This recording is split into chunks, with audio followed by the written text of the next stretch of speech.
मेरा नाम मलिक इकबाल हुसैन है और मैं आज एक ट्यूटोरियल तैयार करने जा रहा हूँ। ये ट्यूटोरियल अगरचे के एडोब फोटोशॉप पे है और ये मेरा फर्स्ट ट्यूटोरियल है जो कि ये बताता है कि किस तरह से हम एडोब फोटोशॉप पर मुख्तलिफ प्रोग्राम, मुख्तलिफ पिक्चर्स, मुख्तलिफ जो है वो चीज़ें वो बना सकते हैं और मुख्तलिफ जो पिक्चर्स जो ख़राब हो जाती हैं और उन किस तरह से उनको अच्छा और बेहतर तरीके से बना सकते हैं। एडोब फोटोशॉप के मुख्तलिफ जो है वो एडोब फोटोशॉप से 7 आ गया है। एडोब फोटोशॉप जो है CS वर्जन में जो आ गए हैं वो बहुत ज़बरदस्त किस्म के हैं। उनके जो है फंक्शन भी बहुत ज़बरदस्त हैं। तो आज हम जो है डिस्कस करने जा रहे हैं, या जो मैं समझाने जा रहा हूँ स्टूडेंट्स को, ख़ास तौर पर उन स्टूडेंट्स को जो कुछ भी नहीं जानते, तकरीबन उनको पता भी नहीं होता कि ये किस तरह से इसको स्टार्ट किया जाता है, किस तरह से इसको चलाया जाता है और किस तरह से जो है इसकी रिकॉर्डिंग की जाती है, या किस तरह से इसकी तस्वीरें वगैरह, या किस तरह से इसको रन अप किया जाता है। तो सबसे पहली बात तो यह है कि हमारे पास जो है एक सीडी होनी चाहिए। अगर सीडी नहीं है तो हम इस प्रोग्राम को स्टार्ट नहीं कर सकते, क्योंकि ये प्रोग्राम जो है तकरीबन रजिस्टर्ड होता है और इसकी सीरियल की भी होती है। सीडी अगर नहीं है तो आपके पास एक फ्लैश होनी चाहिए और फ्लैश के बाद हम उसको कंप्यूटर में लगा के उसमें जो है उसमें से डाटा जो है वो उसकी सेटअप पे जाते हैं और सेटअप में जाने के बाद हम उसको इंस्टॉल करते हैं कंप्यूटर पे। इंस्टॉल करने के बाद हमारे पास जो है वो एडोब फोटोशॉप 7, जो कि अगरचे बहुत पुराना प्रोग्राम है लेकिन आज भी वो इतना ही मुफीद है जितना कि पहले था। और हम बुनियादी तौर पर उसी प्रोग्राम से देखते हैं या सीखते हैं कि ये प्रोग्राम किस हद तक हमारे लिए बेनिफिशियल है और किस हद तक मुफीद है, ख़ासतौर पर उन स्टूडेंट के लिए, उन बिगनर के लिए जो कि एडोब फोटोशॉप के मतलब बिल्कुल कुछ नहीं जानते। तो हम स्टार्ट कर रहे हैं अल्लाह का नाम लेकर, क्योंकि अल्लाह ताला ही सब बंदे को, हर बंदे को जुर्रत देता है कि वो कोई काम करे और वो इंसानियत के लिए वो काम करे जो जिससे इंसानियत का भला हो। और इससे हमारा कोई मकसद नहीं है, सिर्फ और सिर्फ स्टूडेंट्स को और उन स्टूडेंट्स को समझाना है जिनको एडोब फोटोशॉप के मतलब कोई इल्म नहीं है, क्योंकि ये एक प्रोफेशनल प्रोग्राम है। इसमें ग्राफिक्स भी होता है, इसमें डिज़ाइनिंग भी होती है, बहुत कुछ होता है। तो हम इसको स्टार्ट करने जा रहे हैं यहाँ से। तो स्क्रीन के ऊपर मैं जाता हूँ और एडोब फोटोशॉप पर क्लिक करता हूँ। तो आपने देखा कि ये जो है एडोब फोटोशॉप का जो प्रोग्राम है, इसकी हम सबसे पहले जो है वो फाइल में जाते हैं। तो फाइल से हम न्यू में आते हैं। न्यू में जब हम आते हैं तो सबसे पहली बात यह है कि हम यहाँ पर जो है एडोब फोटोशॉप में सब अनटाइटल 1 लिखा हुआ है। अनटाइटल का मतलब ये है कि इसका कहा हुआ हमने कोई टाइटल नहीं दिया, तो इसमें हम कुछ भी हम टाइटल दे सकते हैं। मिसाल के तौर पर हम यहाँ पर प्राइम लिख सकते हैं, प्राइम लिख सकते हैं, PRIME। अच्छा, ये नाम हमने लिख लिया। उसके बाद है कि इसमें को प्रीसेट का मतलब है ऑलरेडी इसमें कोई डिज़ाइनिंग वगैरह बने पड़े हैं। ऑलरेडी इसमें जो है वो मुख्तलिफ इसमें मुख्तलिफ दिए हुए हैं इनके। ये लेटर के लिए ये हमने इस्तेमाल करना है। लीगल के लिए अगर लीगल कोई हमने बनाना है तो लीगल साइज़ का कुछ जो पेजेस बनाना है उसके लिए हमने ये इस्तेमाल करना है। और 2 × 3 का बनाना है तो ये इस्तेमाल करना है। ये बड़े बड़े बैनर जो होते हैं जो हम लगाते हैं तो ये उनके लिए होता है, ये इस्तेमाल करना है। और इसके बाद नीचे जो हमारे पास है, फिर इसके बाद नीचे है, फिर 8 × 10 है, ये इस्तेमाल करना है। अब नीचे जो है वो वेब के लिए हम जो है बनाते हैं, इसमें जो उसके बटन होते हैं या इसके जो उसका बैकग्राउंड पे जो एक वॉलपेपर लगा होता है, उसको बनाने के लिए हमारे पास जो है 1024 × 768 है। इस पे ये वेब पेजेस के लिए हैं, वेब बैनर के लिए हैं।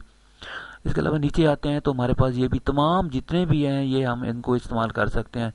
और जितनी भी हमें ज़रूरत होती है HD तक हम इसको इस्तेमाल कर सकते हैं। इसके अलावा हम किसी बुक्स पर, हम अगर कोई बुक्स का ब्रोशर बनाना हो, बुक्स का फ्रंट पेपर बनाना हो तो हमारे पास A4 जो है उसका पेपर बनाने के लिए हमारे पास A4 एक लीगल जो हमारे पास लीगल तो नहीं होता। A4 एक ऐसा पेपर होता है जिसमें हम मुनासिब तौर पे काम कर सकते हैं, तो वो हमारे पास है। इसके अलावा फिर A3 है, तो ये हमारे पास मोड में आ जाते हैं। तो आगे हम अब देखते हैं। इसके बाद B5 है, B4 है, B3 है। तो इस पे डिस्कस करने के बाद हमें ये पता चलता है कि हम इसमें अपनी मर्जी का, इसके अलावा ये बात नहीं है, ये तुम्हारे पास ऑलरेडी प्रीसेट है। प्रीसेट का मतलब ये होता है कि हमारे पास ऑलरेडी ये दिए हुए हैं, हम इन पर कोई भी पेज चुन सकते हैं, कोई भी पेज ले सकते हैं। मिसाल के तौर पर लीगल ले सकते हैं, 2+2 × 3 ले सकते हैं, कोई भी ले सकते, जो हमें ज़रूरत होती है वो हम ले सकते हैं इसमें। तो आगे इसके बाद अब हम आते हैं आगे। तो देखें हम जब हम कस्टम का पेज बनाते हैं, कस्टम का मतलब ये होता है कि हमने अपनी मर्जी से कोई पेज बनाना है, को अपनी मर्जी से सिलेक्ट करना है कि उसमें इंचेस कितनी होनी चाहिए, उसमें उसकी विड्थ कितनी होनी चाहिए, उसकी हाइट कितनी होनी चाहिए, उसकी रेजोल्यूशन कितनी होनी चाहिए। तो जब हम ये बनाते हैं तो वो हम अपनी मर्जी का बनाते हैं, उसमें कस्टम दिया जाता है, मतलब अपनी मर्जी का वो हम उसको करते हैं। तो इसमें हम मिसाल के तौर पर हमने कोई भी बनाना तो पिक्सल में दे देंगे। यहाँ पर 2400 पिक्सल है हमारा, ये जो है यहाँ पर जो है यहाँ भी हम पिक्सल में देते हैं। और ये इसकी रेजोल्यूशन, हाँ इसमें एक और बात जो है कि वो रेजोल्यूशन जो है ये बड़ी इंपॉर्टेंट होती है। रेजोल्यूशन का मतलब यह है कि जो पिक्चर की जो है उसमें जो है रेजोल्यूशन जितनी ज़्यादा होगी उतनी ही पिक्चर ज़्यादा अच्छी होगी और उतनी ही ज़्यादा उसकी अहमियत होगी।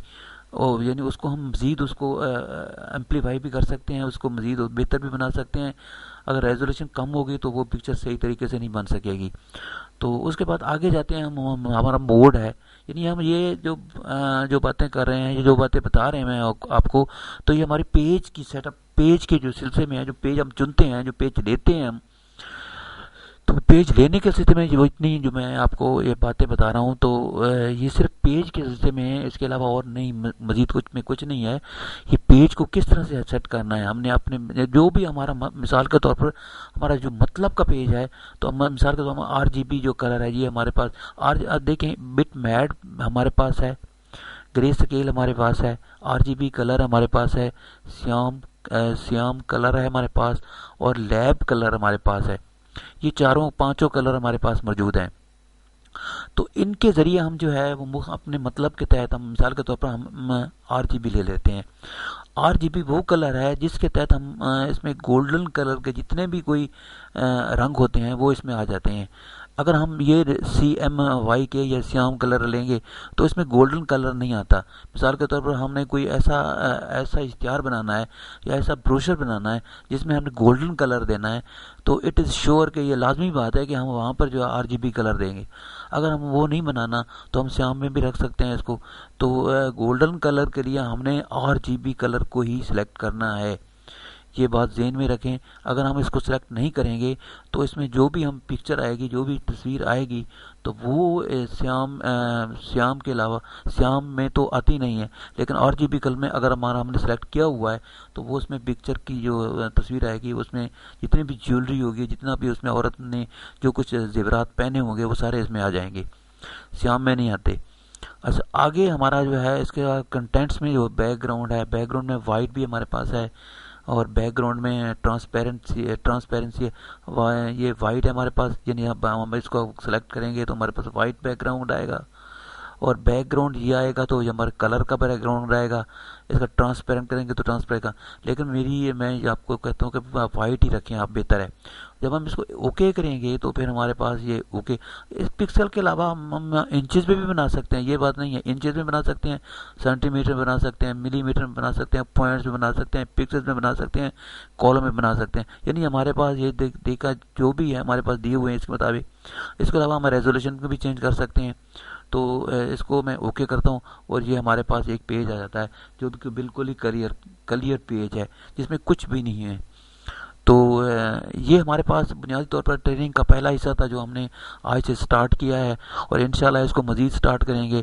सिर्फ ये नहीं है कि हमने सिर्फ कंप्यूटर की एजुकेशन पे जो है वो तवज्जो देनी है, कंप्यूटर के अलावा हम क्राइम की रिपोर्टिंग, एजुकेशन, लॉ, इकोनॉमिक्स और बहुत सी जो है ऑनलाइन जो है एजुकेशन का प्रोग्राम हमने स्टार्ट करना है। और नेक्स्ट फ्यूचर में ये बहुत ज़्यादा स्टूडेंट के उन स्टूडेंट के लिए जिनके पास ज़राए नहीं होते हैं और जो दूर रहते हैं और जो अपने कंप्यूटर से मदद लेकर कुछ सीख सकते हैं, तो उनके लिए बहुत ज़बरदस्त प्रोग्राम होगा। Thank you for watching.